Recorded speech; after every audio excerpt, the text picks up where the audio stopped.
Hi guys, ngayong araw ay papasok na naman tayo sa trabaho. Naka-ready na nga rin pala ako nito, nakapagkape na rin ako, hindi lang ako nakapag-video. Medyo nagmadali na rin kasi ako, iba na naman yung pwesto ng trabaho namin ngayon. Mga bandang 6:30 nga, lumabas na rin kagad ako sa bahay. Good morning.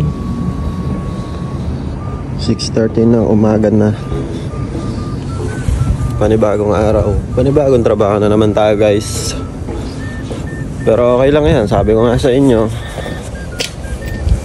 Importante may trabaho, di ba? Kahit saan pa tayo mapunta. Tara. Iba na naman nga pala yung lugar natin ngayon guys, no?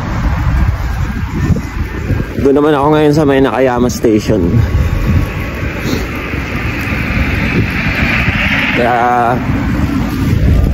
wala, panibagong lugar na naman. Talagang gano'n ang game ba guys? Walang permanente. Ganda ng ulap gar, kulay orange. Para nasa anime, no?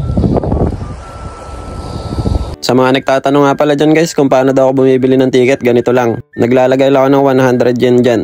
Yan, uhulog nyo lang dyan sa may piso net na yan. Tapos pipindutin nyo lang yan, isa lang naman yung pindutan dyan, baka malito pa kayo. Tapos kusa na yan lalabas. At pag nakuha nyo na, meron na may stapler dun sa gilid yan, nilalagay nyo lang sa may bike nyo. Day check muna, January 20. Let's go. Kung mapapansin nyo pala guys, wala masyadong tao ngayon. Sabado kasi ngayon kaya walang pasok yung mga estudyante. Kaya mga nakakasabay ko lang yung mga ganito, may pasok sa trabaho. Si kuya papasok pa lang sa trabaho, inaantok na oh. Dito na nga natulog eh. Sabi ko kasi sa'yo gar kagabi, huwag ka nang tumagay, magkaka-hangover ka. Hindi ka kasi nakikinig sa akin, bahala ka nga dyan. Ngek! Mabalik tayo dito, nakababa na nga pala ako ng train at nag-transfer naman ako dito sa may papuntang Nakayama Station. Dito naman pala yung trabaho namin ngayon sa may bandang bundok naman. Pagbaba ko nga ng train, bumili muna ako ng kape para may mainom ako sa loob ng bus. Bali, dalawang train nga pala yung sinakyan ko, magkaibang line yun. Tapos pagbaba ko naman ng train, sasakay naman ako ng bus. Nasanay na nga din ako bumiyahe dito dahil paminsan-minsan iba-iba yung lugar namin. Yun o. Dito na tayo sa trabaho guys. Nasaan na tayo ngayon? Nakayama. Tanda. Bundok. Trabaho na naman. Ano, mamaya na lang ulit. Bale, eto guys, nakabihis na nga ako at papasok na tayo sa trabaho niyan. Hindi na nga pala ako nakapag-video sa loob guys, kaya dito na lang muna ako sa labas bago pumasok. Fast forward, mga bandang alas 10, nag-break time na kami. Uminom nga lang pala ako ng kape dito. Eto nga pala yung itsura ng sapatos ko sa trabaho guys, napakadumi na no. Yun oh, magandang tanghali. Uwi na pala tayo guys, ang aga namin natapos eh. Kaya mga 11 pa lang uwi na kami. Ayun, nakapag-bihis na ako. Diba? Aga namin natapos eh. Kaya uwi na tayo ng maaga.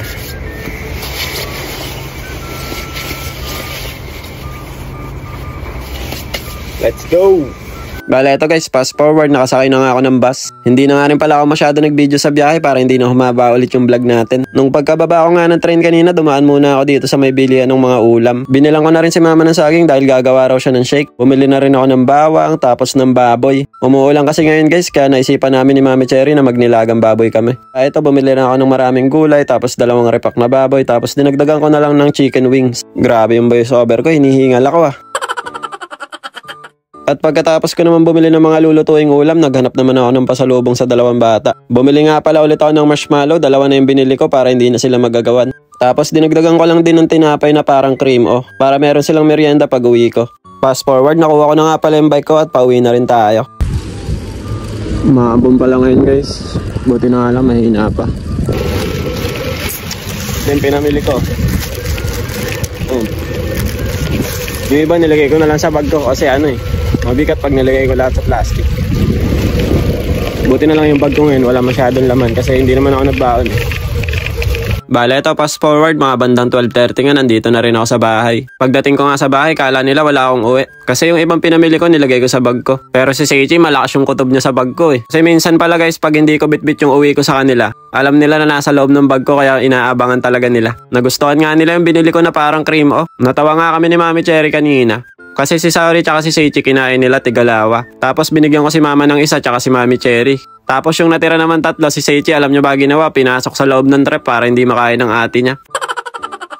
Maya-maya nga lang, hinugasan ko na rin yung binili kong baboy. Tapos niready ko na rin yung mga gulay na mga gagamitin natin. Ako na din kasi nagluto guys kasi pagdating ko sa bahay si mama nakahiga pa. Kaya pinakuloan ko kaagad yung baboy tapos naghiwa lang din ako ng sibuyas. At habang pinapakuloan ko nga yung baboy, binalatan ko na rin tong patatas tapos hiniwa-hiwa ko na rin. Tapos niready ko na rin tong repolyo para mamaya wala na akong hihiwain. Tapos sinaluan ko na rin ng kapirasong haksay. Ano ba tawag dito guys? Cabbage din ba to sa English? At habang iniintay nga namin maluto yung ulam si Shinji, binuhat ko muna. Pag kinakausap ko nga pala yan guys, humuhuni-huni na din. Kaya kahit pagod ako minsan sa trabaho, pag uwi ko sa bahay, nawawala ka agad. Makita ko lang to si Shinji, nawawala na yung pagod ko eh. Ang cute-cute kasi tapos ang taba-taba ng pisngi. Bale, ito guys, fast forward, naluto na nga pala yung nilagang baboy natin. Sabaw pa lang guys, ulam na. Tapos nilagyan ko pa ng sobrang daming gulay. Ayos na ayos yung ulam na to guys dahil nag-uulan ngayon dito sa amin. Tara guys, kain tayo. Itadakimasu. Masarap sana to guys kung may patis tapos tsaka sili. Bumaba kasi ako kanina, naghanap din ako ng patis sa may tindahan. Kaso mukhang naubos kaya wala na ako nabili. Pero masarap naman tong luto ko guys, kahit walang patis, okay na okay naman. Kahit sa Japan kasi meron din naman nabibili na patis. Kaya lang medyo may kamahalan siya kahit maliit lang yung lalagyan niya. Si Saori at Seichi pala sinusubuan na lang namin ni Mami Cherry. Tapos si Shinji naman ito buhat-buhat ng lola niya. Si Mama ayaw tumingin sa camera, shy type eh. Kaya pala minsan guys hindi ko na kinukuha ng si Mama ng video kasi nahihiya yan kapag binibidyohan ko. So paano, hanggang dito na lang muna. Kita-kits na lang ulit bukas. Jane, matane, arigatou gozaimasu. Ngik, ngik, ngik. Bye-bye!